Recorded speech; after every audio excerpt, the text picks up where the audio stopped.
I put a video out on TikTok yesterday doing 9 million damage with Maelle.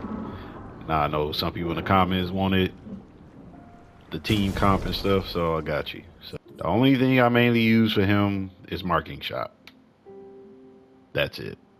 Uh, when he when I do need a break, I'll use perfect break. But other than that, I just use marking shot. As far as his pick those, these could be whatever. Um, I haven't really dedicated a build with him yet, so it's not needed for this particular team comp. Just as long as you have marking shot, have first strike, because you want him to go before the enemies. We go to CL now. Hers is important. So with her, you're definitely gonna want the energizing start, energizing turn, and energy master. But these two are the moves you're going to use the most: intervention and fortune's fury. The rest of this could be up to you, like I said, but I think these work out best. Like this, give everybody all the buffs. This cleanse an ally of status effects, but it gives whatever buffs they got to everybody. So yeah, you just constantly keep buffing the team. Now, you use it if you need to heal, but you're not really gonna run into that problem for the most part. And then this is just for her to have, just to apply some foretell. So she's the important piece of the team for sure. Cut in half, faster than strong. Yeah. So because she's a support, this is what I went with. So I didn't really need her for DPS at all. Like this team is really like centered around Maelle doing all the work. So you definitely want faster than strong. You get this towards the end game. Yeah, towards the end game. Uh, but these two are the moves you're gonna use the most: intervention and fortune's fury. Now we go to the star of the show, Maelle.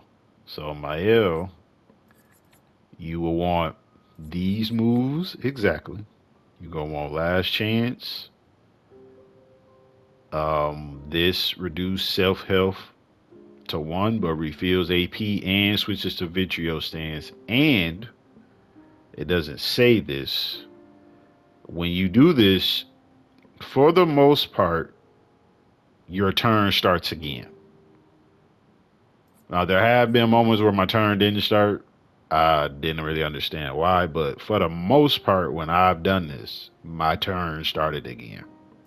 So then guard down. This is important. You definitely want to do this first. Apply defenseless. This makes them extremely weak to damage in general.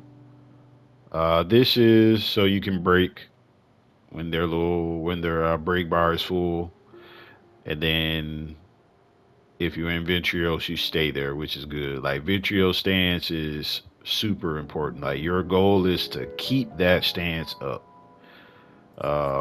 Then you have Mezzo Forte. So if something goes awry and you feel like you can't attack, say you're out of AP and you only got one. If you're in Vitriol stance, just activate this and you'll stay in Vitriol stance, but you will get 2 to 4 AP back. So that way that following turn you can do something. Now the physical moves, Phantom Strike.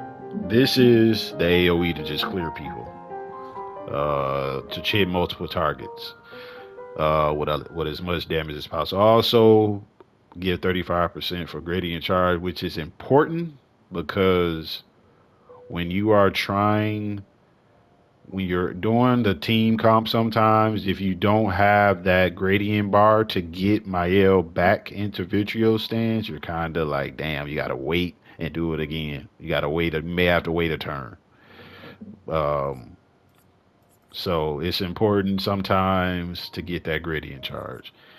Then the star of the show, Stendhal. Like this move is insane. So deal extreme void damage to one person, one hit, but this is the Big Bang attack for sure. Now, the side effects is it removes your shields and applies defenseless to yourself. Yeah, get plus 2 shields when character health fall below 50% once per battle. Now, this is important because we are actually inverted. So inverted affinity. Apply inverted on self for 3 turns. On battle start, 50% increase the damage. So she's high risk, high reward because the move you do, last chance, you're bringing yourself down to 1 health, right? But powerful on shell. I also have auto shell. So as soon as the battle start, I get auto shell and auto rush. So it's a speed me up and give me defense. But when you get auto shell, powerful on shell. But then I chain that with longer powerful, so this increases her attack boost for 2 turns. Now most times with this build, you probably won't even need 2 turns, more than the 3 turns powerful give you. But it's whatever. Then you got immaculate, increase damage until a hit is received. That's 30% more damage. I play first strike, so she always go first. Glass cannon, take 25% more damage. Who cares? I'm at 1 HP with 3 shields. I don't care about that second part. I just want the 25% more damage. Then first hit dealt and taking 50% more damage. So I am taking 75% more damage if I'm hit. But I have shields on me that takes a hit. So I'll be fine. Also, this is where dodging and parrying come in. That's why I say she's high risk, high reward. Now I play energizing turn, 1 AP on turn start. This is good. And then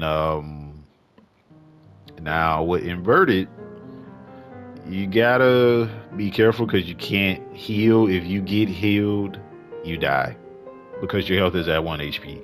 But there is a trick to this. So usually at the end of a battle, if I do the one-shot move, she heals by killing the enemy. But at the end of the battle, you're no longer inverted. So it's kind of weird how it worked. But for the most part, if you're fighting multiple enemies, you're not going to use the one-shot move. You're going to use the AoE move, which one-shots majority of the people in the game so far with my testing. What's important is tainted. Get 15% increased damage for each status effect on self. So because as soon as I come in a battle as inverted, that's 15% more damage. So you just want to take advantage of all the damage buff things as much as possible. Also too, I play roulette.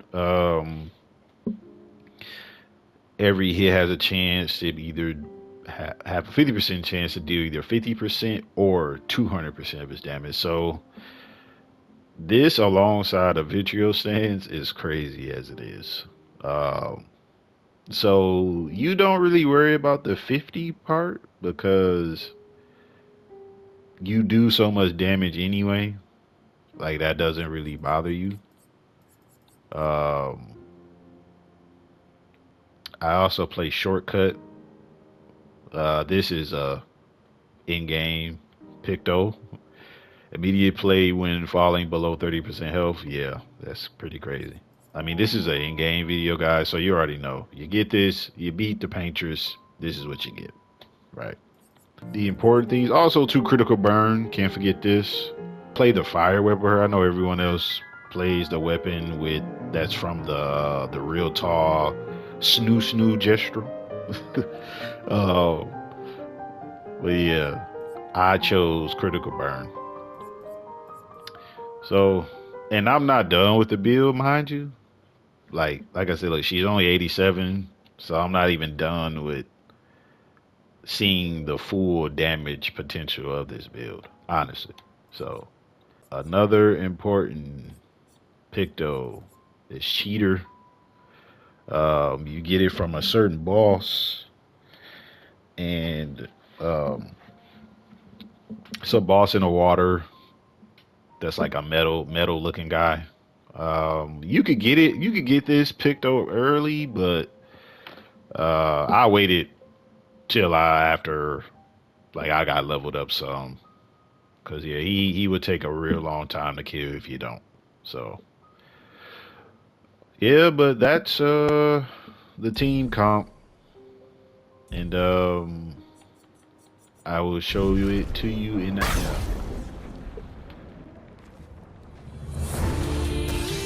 So first thing you want to do is immediately do guard down, and you see that my character is blackened. That means she's inverted. So that means I'm getting that. I think it was a 30% damage increase because I'm inverted. So next, I'm gonna do last chance. Since I'm in offensive stance, we don't want that. We want Vitrios. So we go to Vitrios, go down. All of my buffs are applying that I got. So now I can either do the one shot, or the multiple since it's multiple. But I'll show you the one shot.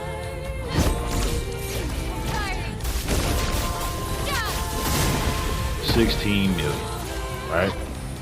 Okay. So here is the abusive part. So we double her damage. Then intervention. We pass the rock back to her. So you handle this. And then now I'm stanceless here, right? So we have some important gradient attack. So when you do this, you will switch to Vitriol stance. You can't escape.